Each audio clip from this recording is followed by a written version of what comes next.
তো আজ আমি বানাচ্ছি জলপাইয়ের আচার সম্পূর্ণ আমার মতো করে।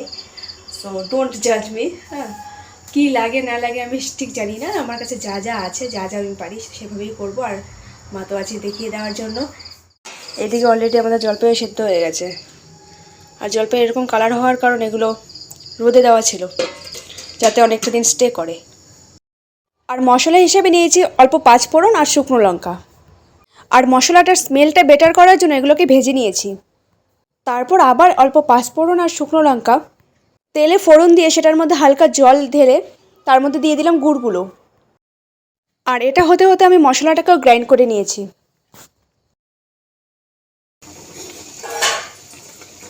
এটাকে দেখেই তোমার মনে হচ্ছে এখন খেয়ে নিতে, যদিও আমার 3বার চাখা শেষ।